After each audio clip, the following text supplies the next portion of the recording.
day and a beautiful new week to you all. 882 attacks, 792 people killed, 274 insurgents eliminated by security forces. Those are not numbers from a war between two countries. They are the figures contained in new security assessment of Nigeria for just 1 month. The report paints a troubling picture of a country where terrorism, banditry, kidnapping, and violent crime continue to stretch security resources across multiple regions at the same time, while the military continues to record tactical victories against armed groups. The data suggests that the overall security challenge remains far from over. But here is a question many Nigerians are now asking. Can a country celebrate military victories while the overall level of violence continues to rise? That is a difficult reality highlighted by the latest monthly security assessment. The report shows that Nigerian security forces remain active, carrying out arrests, raids, and counter-insurgency operations. Yet, despite these efforts, hundreds of attacks still occurred across the country within a single month, leaving hundreds of people dead and many communities living in fear. According to The Punch, the findings come from SARI Global, a United States registered risk intelligence and security analysis firm that provides conflict monitoring and operational risk assessment for humanitarian organizations, United Nations agencies, embassies, and businesses operating in high-risk environments. The report, titled Nigerian Monthly Security Overview for June 2026, was also published on ReliefWeb, the humanitarian information platform managed by the United Nations Office for the Coordination of Humanitarian Affairs. According to the report, Nigeria recorded 882 separate security incidents during the month of June 2026. Across those incidents, 792 people lost their lives. Security forces accounted for 274 insurgents killed, while non-state armed groups were responsible for the largest number of deaths overall. The figures illustrate a security environment where both government operations and attacks by criminal and insurgent groups continue almost simultaneously throughout the month. But the numbers tell an even deeper story. The report remains that the first half of June was particularly violent. During the first week, authorities recorded 217 security incidents. The second week proved even worse, with 278 incidents, making it the most violent period of the month. According to SARI Global, June 8, June 11, June 13, and June 14 witnessed some of the most intense security activities as insurgent attacks, banditry, and military operations occurred across multiple regions at the same time. Rather than showing signs of improvement, the report says violence reached a high level early in the month before stabilizing at what it described as a violent plateau. In other words, security agencies were able to prevent the situation from deteriorating further, but they were unable to significantly reverse the escalation that had already taken place. The report therefore concludes that while security operations remained aggressive, overall violence stayed persistently high throughout June. One of the report's biggest concerns centers on Borno State, particularly the Mongonu axis, which includes Mongonu, Cross Kawa, Baga, and Kokawa. According to SARI Global, fighters belonging to the Islamic State West African Province, better known as ISWAP, adopted a coordinated strategy designed not only to attack communities, but also to disrupt humanitarian assistance reaching internally displaced persons. According to the report, ISWAP carried out nighttime raids on residential compounds before launching daytime attacks on commercial vehicles transporting humanitarian supplies. One of the most significant incidents reportedly occurred on June 24, when ISWAP fighters entered the 20th Unit housing area of Mongonu and adopted an international humanitarian worker together with a local security guard.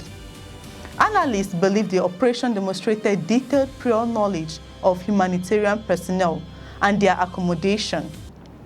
The report further states that on June 29, Fighters operating illegal checkpoints reportedly intercepted and burned 2 commercial trucks contracted by humanitarian organizations along the Mongonu-Gajiram Road. This followed another reported attack on humanitarian cargo on June 18, according to Sari Global. These attacks appear designed to discourage transport companies from working with aid organizations, thereby limiting food deliveries to internally displaced persons living in isolated communities. That strategy, analysts say, represents a significant shift. Instead of focusing solely on military targets, insurgents are increasingly attacking supply chains that sustain civilian populations.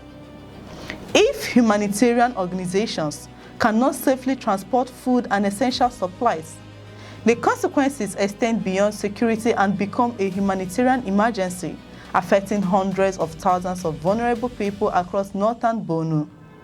The report also reveals an interesting pattern regarding who initiated security incidents during June. Government-affiliated security forces were linked to 375 incidents, representing the largest share of recorded activities. This included military arrests, seizures, and law enforcement operations. However, despite conducting more operations than any other actor, security forces accounted for 274 confirmed deaths, most of them insurgents or armed criminals.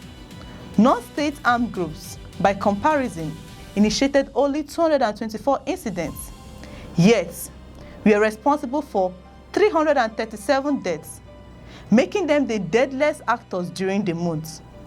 Sari Global argues that this demonstrates the higher lethality of attacks carried out by insurgents, terrorists, and heavily armed criminal groups. The report also recorded fatalities involving civilians, criminal gangs, political actors, and incidents where responsibility could not be clearly attributed. Geographically, Borno State remained Nigeria's most violent location, recording 109 incidents and 172 confirmed deaths. Zamfara followed the 63 incidents, reflecting a continued challenge of organized banditry across the northwest. Plateau State recorded 51 incidents, while Katsina, Lagos, the Federal Capital Territory, Rivers, Oyo, Sokoto, and Niger State also featured prominently in the national security assessments.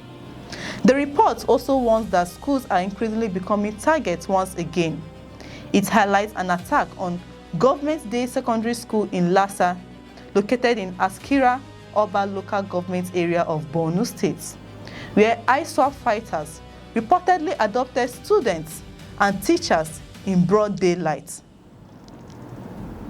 Analysts describe the incidents as both ideological and strategic, arguing that attacks on schools generate international attention while exposing weaknesses in local security arrangements. Beyond terrorism and armed conflicts, Sari Global identified another emerging concern known as beneficiary aggression. According to the reports, one humanitarian worker was attacked during a food distribution exercise after an individual became angry about being excluded from the list of beneficiaries. Analysts warn that worsening food insecurity could make such incidents more frequent unless humanitarian operations receive stronger security support. Perhaps the most striking conclusion contained in the report is this warning that a busy security apparatus is not necessarily the same as an improving security environment. In other words, increased military activity does not automatically translate into reduced violence. As Nigeria moves deeper into the lean season and the political activities ahead of the 2027 general elections continue to increase, security experts believe both humanitarian agencies and government institutions will face even greater operational challenges. The report ultimately presents two contrasting realities. On one hand, Nigerian security forces continue to eliminate insurgents, recover weapons, and carry out sustained operations across multiple theaters. On the other hand, insurgents, bandits, and criminal networks continue adapting their tactics, targeting humanitarian operations, schools, highways, and vulnerable communities.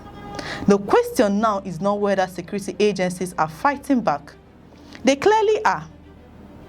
The bigger question is whether Nigeria can reduce the overall level of violence before these evolving threats become even more difficult to contain.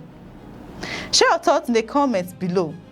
If you find this report informative, kindly like, share, and subscribe for more news reports. I'm Chidera Esom. Thanks for watching. We'll see you in the next reports.